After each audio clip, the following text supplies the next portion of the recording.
I used to believe in the classic fear times. You know them, right? Midnight, the hour of ghosts and grave robbers, or the infamous witching hour, somewhere between 3 o'clock and 4 o'clock a.m., the traditional time the veil between worlds thins.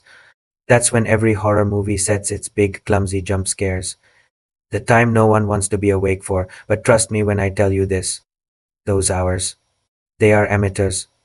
They are distractions, because when something truly ancient, something truly hungry decides to crawl into your life, it doesn't need an hour. It doesn't need a vague block of time. It only needs 1 minute. One specific, cold, unchanging minute, and for me, that minute is 3:03 a.m. I never believed in patterns. I never believed in supernatural signs, cursed times, or the kind of nervous whispers people trade in dark corners of the internet. But the night everything started, the night my life was shattered, I learned the terrible truth. Some minutes don't just pass. Some minutes wait. The first time I woke up at 3:03 a.m., I laughed. A small, dry, humorless sound. I'd been running myself ragged, working late, barely sleeping, surviving on coffee and anxiety. Of course, my internal clock was glitching. The second night, when my eyes snapped open, perfectly alert at the exact same minute, I felt a cold knot tighten in my stomach. It was coincidence, I told myself. A fluke, but the coldness lingered. I spent an hour trying to fall back asleep. The digital red numbers seared onto my retina. By the third night, the humor was gone. I remember staring at the clock, my body rigid under the covers, not moving, not breathing, wondering if my mind was collapsing. Was I manufacturing this? Was this the beginning of a breakdown?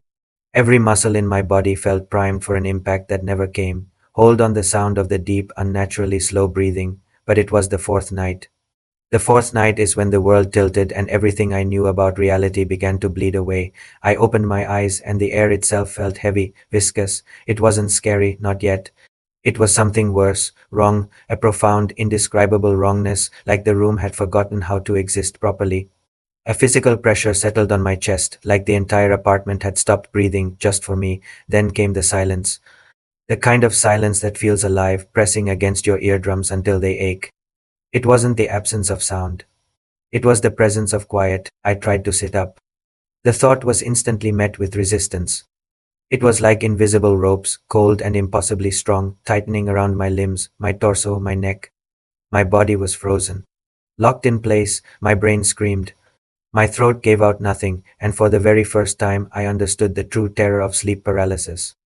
Not because you can't move, but because when you can't move, your mind is forced to focus on the things you were never meant to notice, like the breathing that wasn't mine, slow, heavy, almost thoughtful breathing coming from somewhere in the room. Every inhale was too long. Every exhale was too deep. It sounded like something was trying to mimic the gentle, rhythmic sound of a human sleeping, but getting the timing tragically, disgustingly wrong. Like it was practicing being alive, I forced my eyes, locked by the paralysis, toward the clock. 3:03 a.m. I wanted to rip my gaze away, but the fear had become magnetic. And then I saw it. A silhouette near the closet in the darkest corner of the room. It was taller than any man should be. It didn't sway, it didn't shift, it didn't even appear to be a shadow. It was an absence of light, a hole torn in the visual spectrum. I fought desperately to rationalize it. A coat on a hanger, my laundry pile, a trick of the moonlight, something normal. But then its head tilted just a fraction of an inch, a slow, unnervingly curious movement. It was not a jump scare, it was an acknowledgement, and the breathing grew louder. It was no longer practicing, it was anticipating. In that moment, the fear wasn't supernatural, it was personal. I was seen, I was recognized, and I was trapped.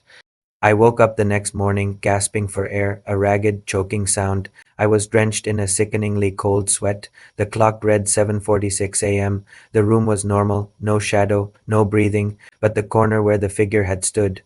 It was freezing, not a sea cold, not winter cold. It was a hostile cold, a devouring cold that felt like it was absorbing the heat right out of the room. It was an unnatural temperature, a sign that something had been there and that it had left its mark. I tried to deny it. I tried to convince myself it was a one-off trauma-induced hallucination. But you don't forget a presence that waits for you. Over the next nights, it happened again and again and again. The pattern was a cage, closing around me, always at 3:03 a.m. Always the same crushing, paralyzing weight, always the same heavy, wet breathing, always the same towering silhouette in the corner, except for one terrifying change every night. It came closer. Night 2, halfway across the room. Night 3, standing directly beside the bed. Night 5, I could feel the change in air pressure inches from my face. That fifth night, when it was so close that I could feel its arctic cold sinking into the exposed skin of my neck, I swear I heard something vibrating through the mattress. Not words, not language, just a rhythmic, grinding sound, like it was trying to speak but didn't understand how a mouth worked. It was a machine attempting a prayer. The nights were the cage, but the days became the true torment. The haunting didn't respect the sunlight. It simply changed its tactics. Shadows moved when they shouldn't. I'd catch fleeting figures in reflective surfaces. The polished screen of my phone, the dark glass of a window, the mirror in the bathroom. I'd blink, look again, and they'd vanish, leaving only a spike of pure adrenaline. My lights didn't flicker. They sighed and dimmed when I walked into a room, as if something was drawing the energy from the air, and the doorbell. Oh God, the doorbell. It would ring by itself at 3:03 p.m. like a twisted daytime mirror of its nocturnal visit, like the shadow was knocking, a polite, sinister reminder that it knew where I was, even when the sun was high. One morning, while staring blankly at my reflection, I saw it directly behind me in the mirror, a tall, pitch black shape, leaning in close, studying the back of my neck like a butcher inspecting a cut of meat. My hand jerked, sending the toothbrush crashing into the sink. When I spun around, nothing was there, but the mirror was fogged up, right where its face had been, fogged up from a breath colder than ice. Every night the paralysis returned. Every night the silhouette grew slightly clearer, a texture of pure, shifting blackness. And every night the room twisted in ways that defied sanity. The walls didn't just feel wrong. They seemed to bend inward like they were soft clay. The ceiling stretched and warped, defying perspective, becoming a pulsating void above me. Shadows crawled upward instead of down. The lights in the street outside strobed like they were being crushed. Then came the night of the final breach. I felt the paralysis slam into me so hard it was like a physical blow. My chest felt instantly crushed, the pressure building until I thought my ribs would snap. The heavy, wet breathing was right beside my left ear. Then I felt the touch. One finger sliding across my bare shoulder. It was long, it was impossibly thin, and it was too cold, a temperature that seemed to draw the very life out of my skin. I wanted to scream, I needed to scream, but my throat could only produce a tiny, futile vibration. The figure leaned over me, its shadow swallowing the last of my vision. I stared into its eyes, hollow, shifting blackness, like smoke wrapped in a glass void. Then it whispered one word, a sound that tore through the air. Vio, awake, Vio, awake. The voice was a nightmare alloy, metal scraping against stone, a sound that should not exist in a biological world. The room didn't just twist, then it violently ruptured.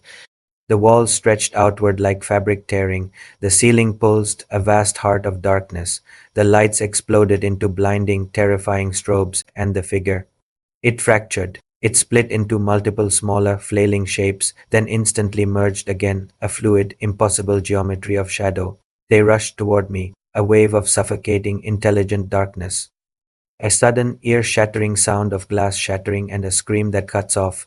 I woke up outside my apartment. I was lying on the cold, grimy hallway floor, my entire body convulsing with uncontrolled tremors.